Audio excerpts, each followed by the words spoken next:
Ever since the first time, I'm chasing that feeling again. I can't describe it really, it's just the feeling. So here I go again, solo once more, but hopefully something slightly different on my end. Yes, I'm still strolling through the woods and running back for my camera. I'm not sure how many more of them I'll do today. But you'll get an insight to my internal monologue, no doubt massive historical inaccuracies and some of the most classic British midsummer scenery. For this I've chosen the Ridgeway National Trail, and I'm hoping by the end you'll see exactly why.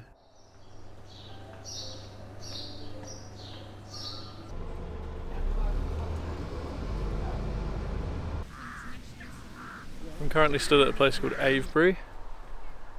It's not the start of the Ridgeway, it's about a couple of miles up. But I figured you've got to stop here because it's a Neolithic stone circle around me. And it's just incredible. This dates all the way back to around 2800 BC. I figured it's one of those things that's got to be seen before I head off and start to encounter a lot more of that. Because the Ridgeway is an extremely ancient road,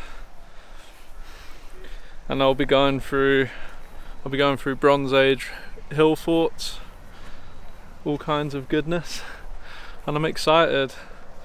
I've just come back from Italy, and I've just decided to get a train up to Swindon, which was delayed, so it's currently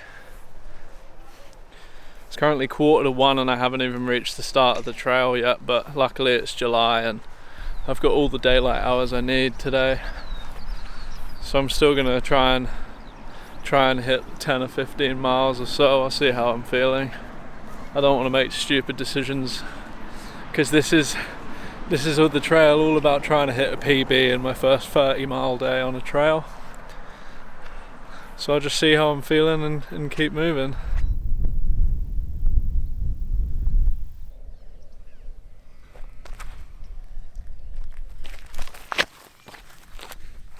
Okay, it's now time that I can say that I've started the Ridgeway. I've got to say that I put absolutely zero planning into this, but I feel safe in the knowledge that this is a very established trail. I mean, I think this route dates back I think it's around 4,000 years, and it has a lot of significance to ancient England, all the British Isles. I'm gonna see quite a lot along the way, but with that, it's such an established trail that I've got multiple water stops, and I think I'll be passing through lovely little villages that I can do resupplies at, and I'm just gonna see how I go. I'm obviously still feeling nervous. I'm still not 100% on all this alone time. But if I didn't feel this way, I don't think it would mean that I care enough, and that would probably be quite dangerous, you know?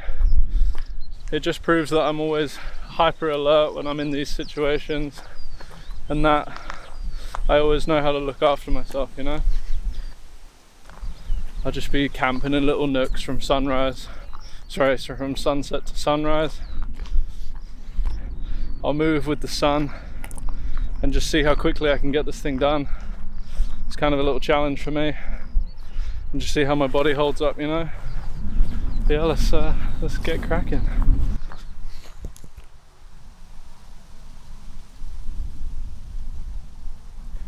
I'm kind of wondering what it would be like if you weren't from the UK and you close your eyes and picture the British countryside.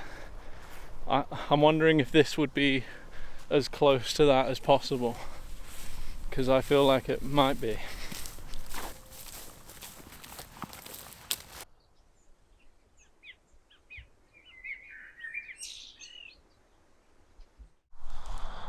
So just got my tent pitched here.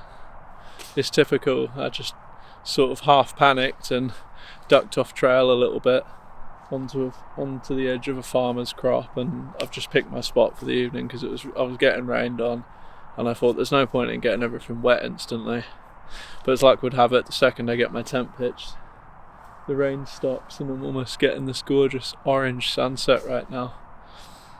I think I'm just going to set up my bed, get some dinner on, and then wait for it to get dark and start early on in the morning.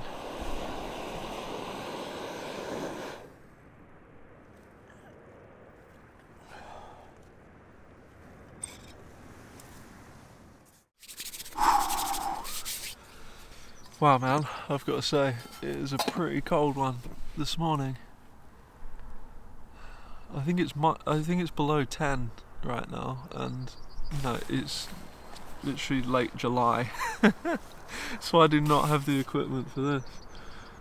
But yeah, I'm going to be on the move soon. I think it's just gone 4:30. I'm just going to get a coffee on and maybe have a cereal bar. And I've got a hell of a day ahead of me, but I'm looking forward to it. Skylark's being noisy already.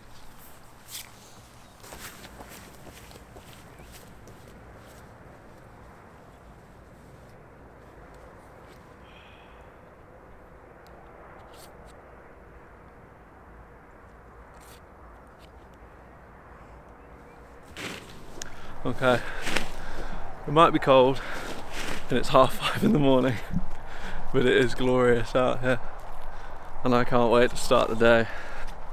I'm probably going to get really wet feet to start because there's so much dew, but this should be a cracker. My campsite last night was actually, I think it's at Liddington Hill Fort, which is yet another Iron Age settlement, I believe.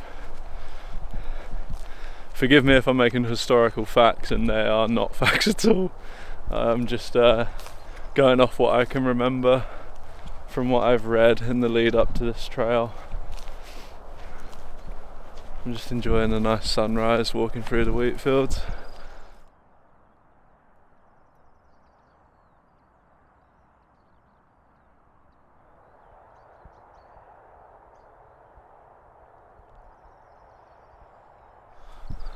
I met a nice guy called Dave yesterday afternoon, and it was just as I was pulling into a little village in St George, so we actually shared a beer together, which was really nice. I mean I said it earlier on in the day yesterday, like I just knew instantly that this trail was going to be jam-packed with friendly faces. It took me 8 days to walk with someone on the Pennine Way, and then within half an hour I'm meeting people on the Ridgeway, And a lot of people are doing it start to finish, just like me, and it's really nice to see.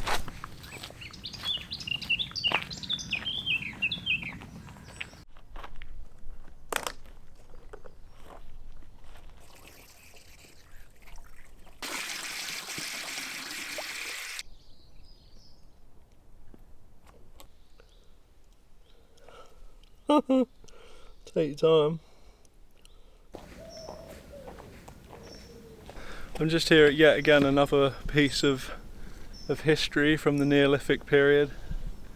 This is like an old ancient burial ground from around about 3,500 BC. It's quite eerie. This is where people used to come and lay people to rest. Imagine dragging these things with absolutely no supplies, really basic early tools. This would have been quite the sight back then.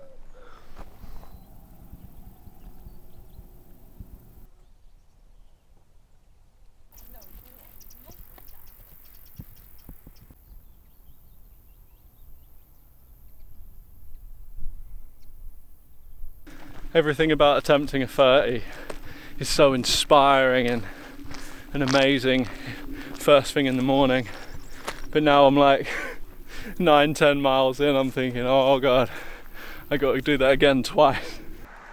Oh my god, it's a cat. Hello. Oh my god.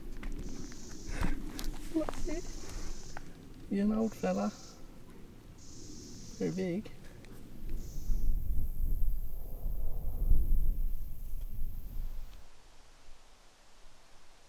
Alright, it's just gone 12:30. I think I'm about 18 miles into the day right now, so the dream of the 30 is very much still on. I'm just feeling like I'm about 20% right now, so I just needed to rest my legs, air my feet out. I've actually made myself a coffee, which I don't normally do as well. So, a bit of a multi-purpose break.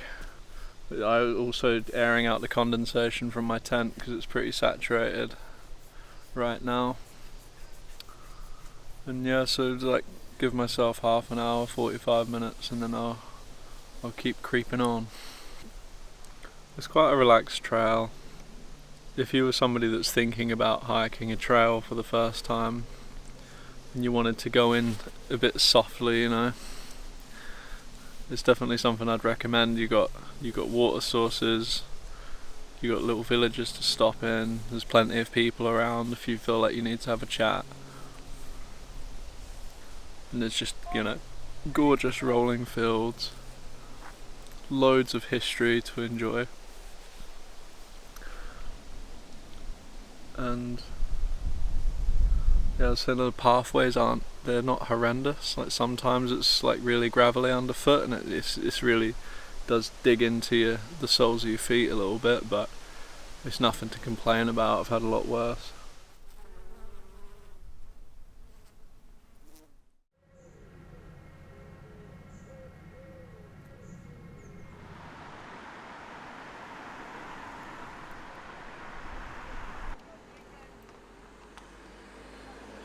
So just made a pit stop in a little village called Goring, and it runs right through the River Thames, and I'm just walking up it northbound now. So I'll spend a couple of miles along the Thames, which is really nice. It's right where all the canal boats and a few locks are.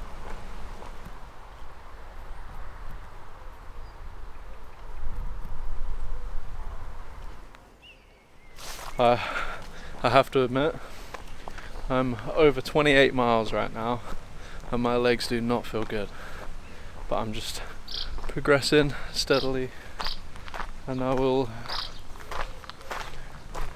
get to an eventual camp spot.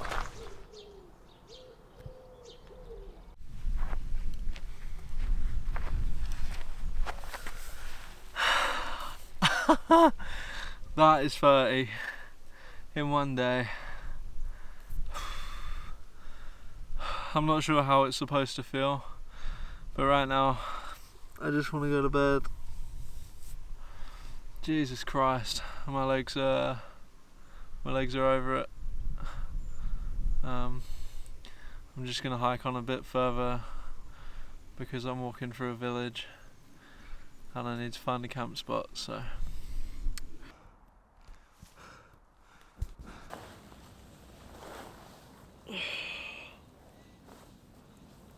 holy man, 1 out of 10 experience, would not recommend.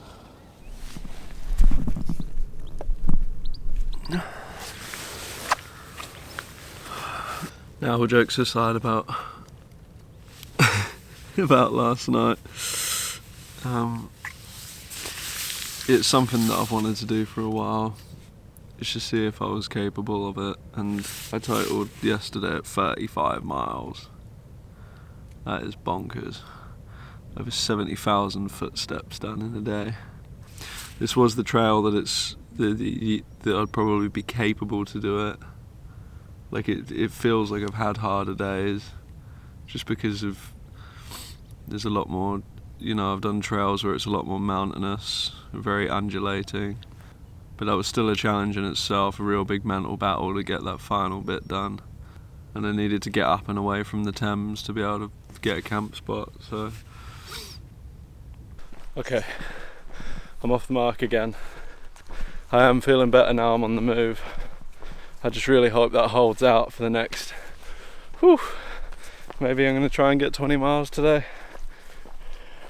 Seems like a slow day in comparison to yesterday, but that's still a pretty big day, so I'll just try my best to actually enjoy myself and do some recording, because it is still gorgeous out here. That's when I know things aren't too bad, because I'm still enjoying what's around me, you know.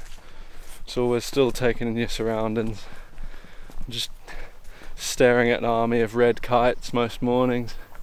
I'm loving this morning, just the first couple of miles.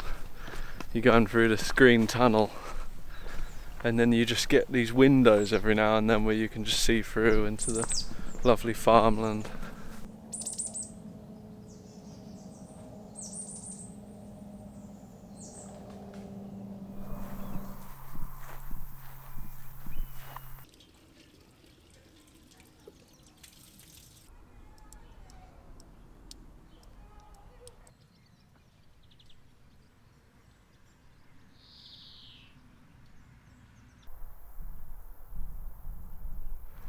Walking through that churchyard just now, it's kind of one of those things.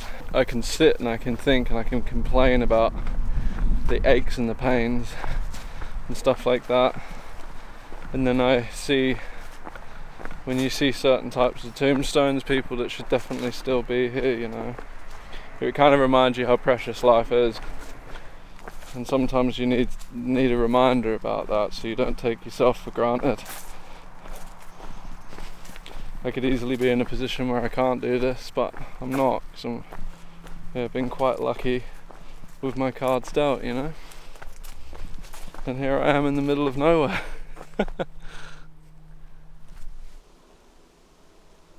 Sid the sloth.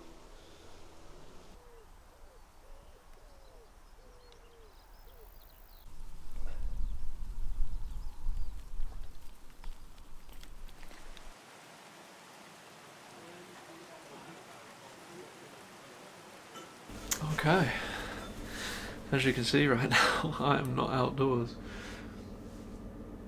It was coming into the late afternoon today and it started gushing it down, you know, and I was coming into a little town called Prince's Risborough because I needed some ibuprofen for muscle pain, and I was on my way out there. I was kind of looking at what I wanted to do in terms of wild camping, and there's pretty much a rifle range where I wanted to stop, so I figured that probably wouldn't be an option. And then I was speaking to Liv, and she managed to basically look and say, there's a country pub down the road. So I figured, why not? I've got nothing to prove to myself or anyone else, you know, that I can tough it in the rainy weather, all the storminess that's going on right now.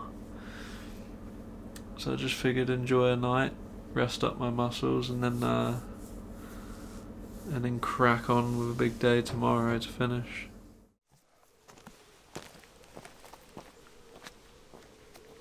So just made it back onto trail from my little respite last night. It took me about 45 minutes to get down here, so it's about 6:10 now, and I think I'm about to take on a load of hills, so Paul's going to come out to help me out this morning.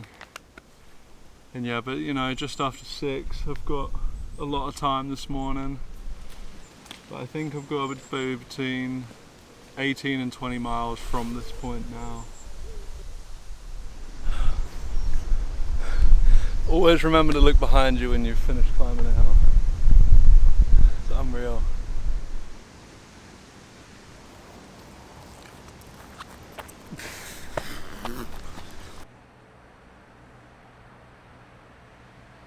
It turns out that rifle range, which I was worried about, turns out that it hasn't been used since the 70s, and it's just a lovely plain of lovely wild flora. Oh well, at least I escaped the horrendous rain. The guy I met, Dave, on day one, I just got a message through from him saying, well, last night was terrible. So I'm imagining he had an interesting one.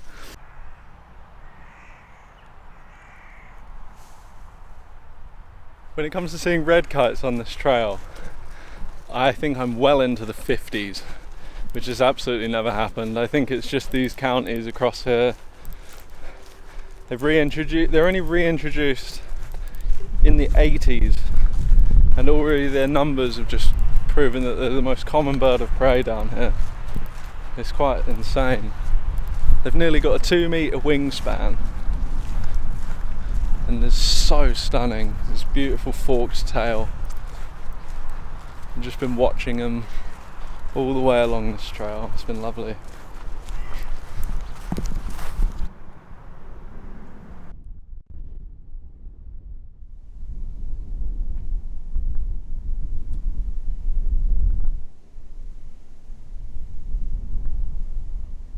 Oh, I think this warrants my first break.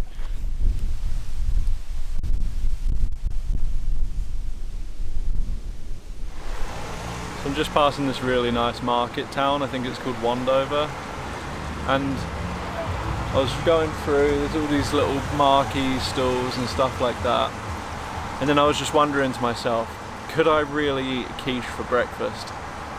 And then I'm like, who am I kidding? Of course I can.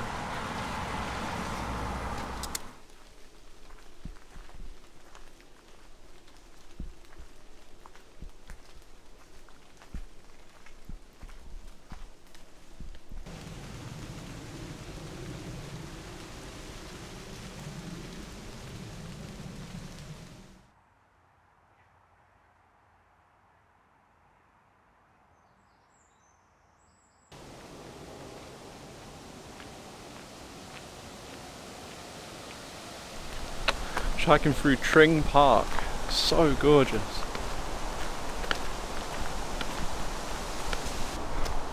I'd recommend coming here.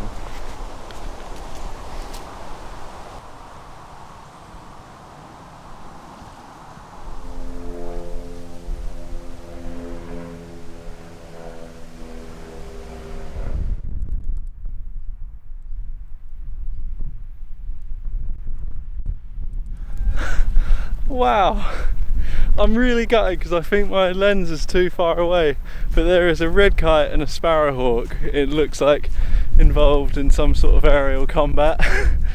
It looks insane.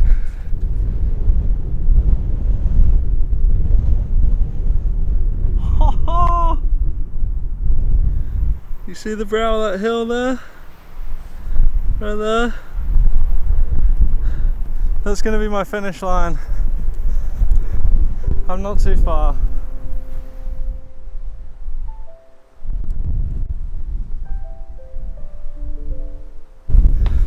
Oh my god, I've done it. Yes.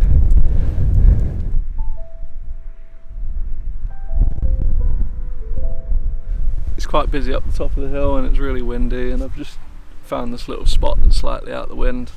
I'm just going to chill out, enjoy a local beer, and just take my leisurely pace back to Tring Station. I think I've still got plenty of time, so yeah, right now I've got one beer and one big fat smile on my face.